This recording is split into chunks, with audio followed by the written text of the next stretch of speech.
জগতে সতীর দেবতাপতি জীবনের সার পুজিতে এসেছো ভবের চরণ তাহার।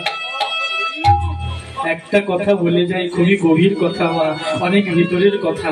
অনেকে মায়েরা ভগবানের কাছে চায় যে ঠাকুর আমি যেন শাখা সিঁদুর নিয়ে যেতে পারি। জীবনে কখনো এমন কথা বলবে?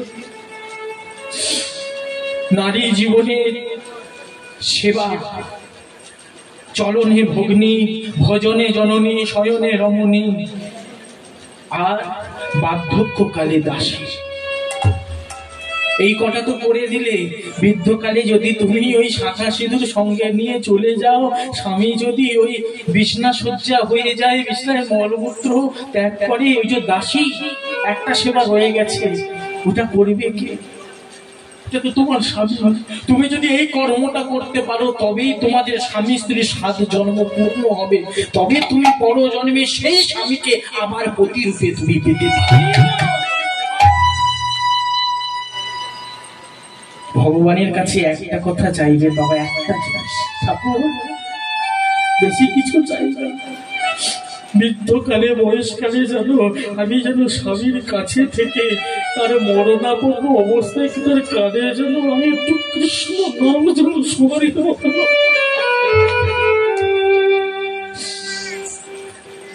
তাই স্বামী আগে, কারণ পিতৃবীর্যের সৃষ্টি হয় সন্তানের হাড় আর মর্যা, আর মাতৃ সত্তায় সৃষ্টি হয় রক্ত আর মাংস। এই জন্য যদি কেউ ডিএনএ টেস্ট করাতে চায়, অনেকে যদি কারো মনে কোনো প্রসঙ্গবশত যদি বলে না এটা আমার ছেলে নয়, সে যদি ডিএনএ টেস্ট করে হাড় দিয়ে, তাহলে দেখবে একদম বংশ পরম্পরা বেরিয়ে যাবে। শাস্ত্রে লেখা আছে মন জানে পাপ আর মা জানে বাপ। একমাত্র মন জানে আমি কেমন, ভালো কি মন্দ। এই যে সেজে এসেছি, মালা পরিয়ে দিয়েছে, তিলক করে, একমাত্র আমি জানি আমি কেমন। সেটা হচ্ছে সাজা ভক্ত।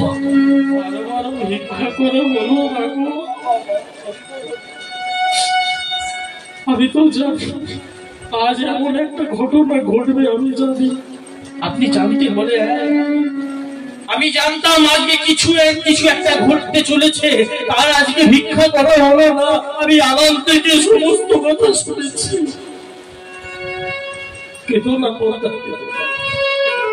কাঁদবে কেন? সন্তান তো শুধু আমাদের একার জন্য আসে না। কি বলছি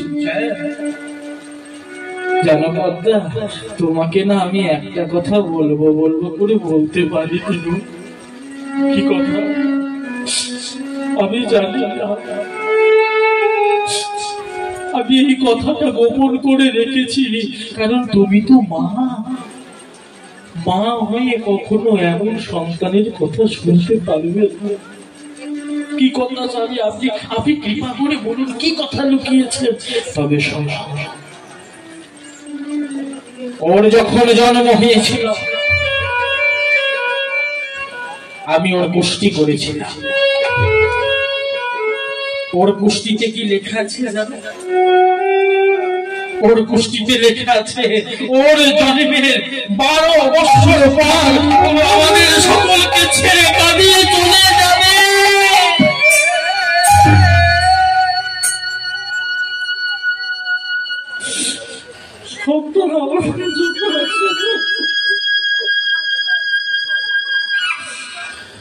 জীব কল্যাণের জন্য এসেছে, তো একটা ঘরে আবদ্ধ হয়ে থাকার জন্য আসে না। এসেছে জগৎ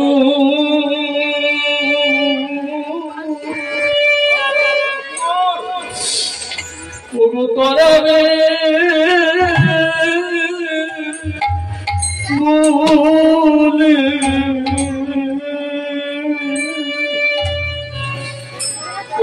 এসেছে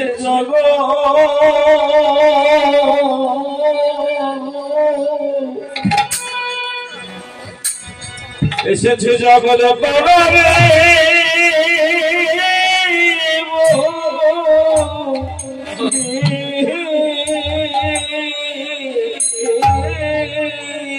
যেতে দাও যেতে দাও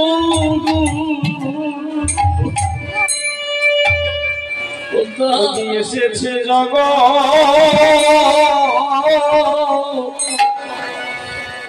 এসেছে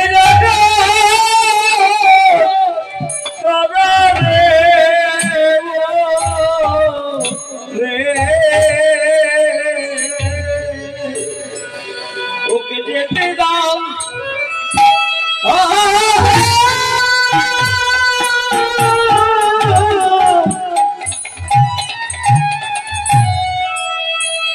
ওকে তুমি যেতে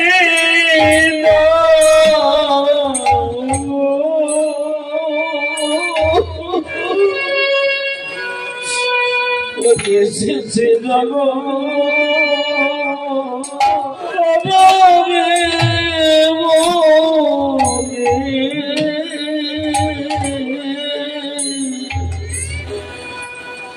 আজকে স্বামী স্ত্রী পিতা মাতা একে অপরকে জড়িয়ে ধরে কাঁদছে গো।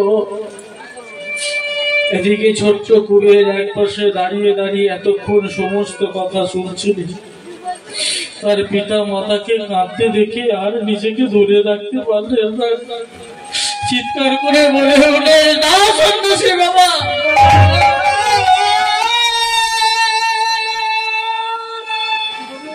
আমার পিতা মাতাকে কাঁদিয়ে আমি কখনো তোমার সঙ্গে যাব না। তুমি চলে যাও, তুমি চলে যাও সন্ন্যাসী বাবা, আমি তোমার সঙ্গে যাব। সঙ্গে সঙ্গে বলতে লাগলেন, ছি ছি বাবা, ছি, এমন কথা বলতে না।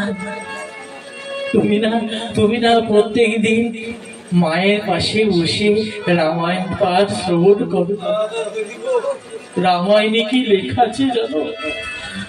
শ্রীরামচন্দ্র গিয়েছিলেন 14 বছর বনে, তেমনি তোমাকে যাইতে হবে,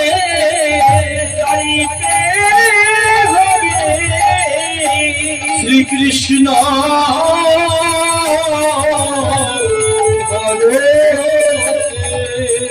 শ্রীকৃষ্ণ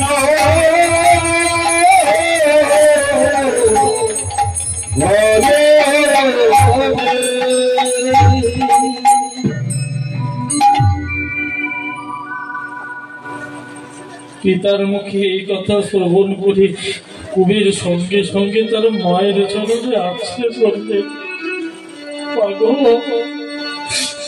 তুমি কি তাহলে আমাকে সত্য সত্যই ওই সন্ন্যাসী চরণে দাঁড় করে দিলে?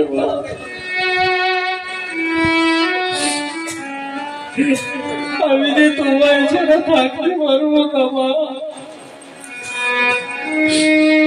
আমি যে তোমার কোলে মাথা রেখে ঘুমাই, আমি শুধু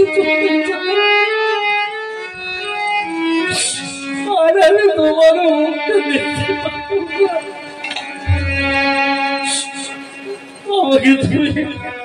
আমাকে তুমি মোহর করে দিলে মা।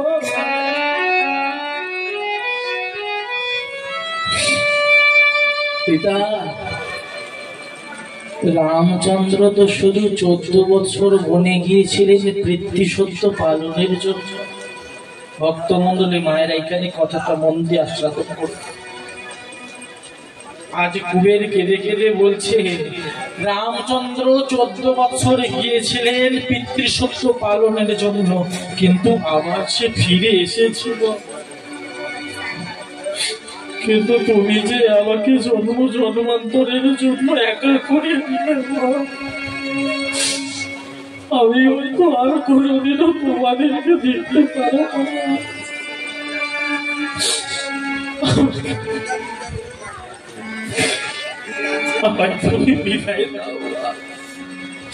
কাঁদতে কাঁদতে সন্ন্যাসী বাবার হাত ধরে বেরিয়ে পড়লেন।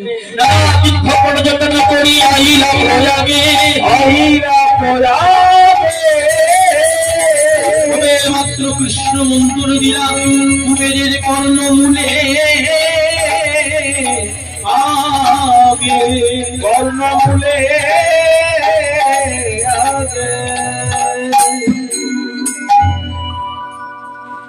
সন্ন্যাসী বাবার হাত ধরে বেরিয়ে পড়লেন। নানা তীর্থে পর্যটন করে অবশেষে এলেন এই ইলাহাবাদ প্রয়াগ থেকে। ছোট করে আসতে ইলাহাবাদ প্রয়াগ তীর্থে এসে কুবেরকে ডেকে বলতে লাগলেন, কুবের যাও তুমি নদীতে স্নান করে এসো। কুবের নদী থেকে স্নান করেছে, যে সন্ন্যাসীর সম্মুখে এলেন, সন্ন্যাসী বাবা আমার করলেন কিনা, সঙ্গে সঙ্গে কুবেরের কানে কৃষ্ণ মন্ত্র প্রদান করলেন। আর যেই কৃষ্ণ মন্ত্র প্রদান করেছে, সঙ্গে সঙ্গে কোথা থেকে এক বিদ্যুতের মতন ঝলক দিয়ে উঠল।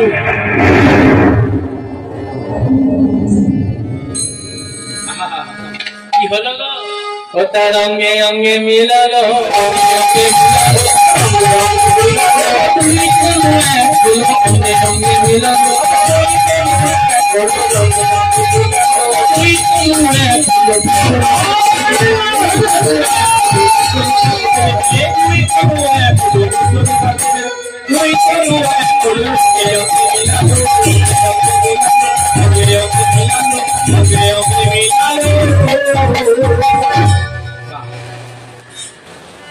এদিকে লক্ষ্যমূর্তিত করে ধ্যানমগ্ন হয়ে বসে আছে, যেই বাবা নয়ন উন্মিলিত করেছে, সম্মুখে আর গুরুদেব নাই। এবার একটা কথা বলুন তো মা, ছোট্ট বালক 12 বছরের ছেলে, ইলাহাবাদ প্রয়াগ তীর্থ, নিজের ঘর থেকে অনেক দূরে একটা অচেনা জায়গায় বসে আছে। যাকে সে চিন্ত, যে অভিভাবক, সে সন্ন্যাসী, আর তাকে দেখতে পাচ্ছে না। তার মনের অবস্থাটা কেমন? ভয় ভীত হয়ে চিৎকার করে বলতে লাগবে, সন্ন্যাসী বাবা,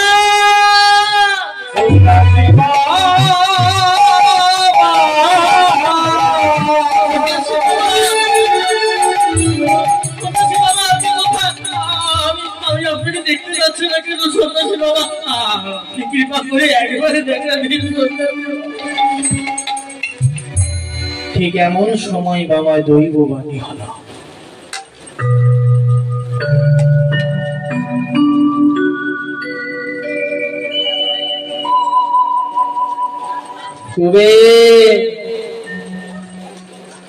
ভয় পেও না, আমি তোমার অন্তরের মধ্যেই আছি। আজ থেকে তোমার নাম হলো অবধ নিত্যানন্দ। নিত্য আনন্দ যুক্ত নিত্যানন্দ। তোমার নিত্যানন্দ নামটা হয়ে গেল। একেবারে কি নামকরণে সবাই বলতে পারবো দুটো বাবু? এবার সবাই মিলে বলবো, নিত্যানন্দ নিত্যানন্দ নিত্যানন্দ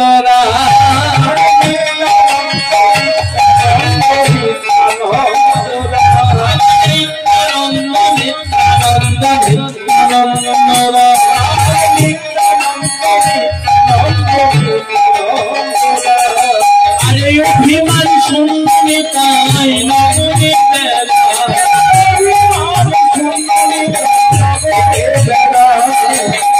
অভিমান শুনতে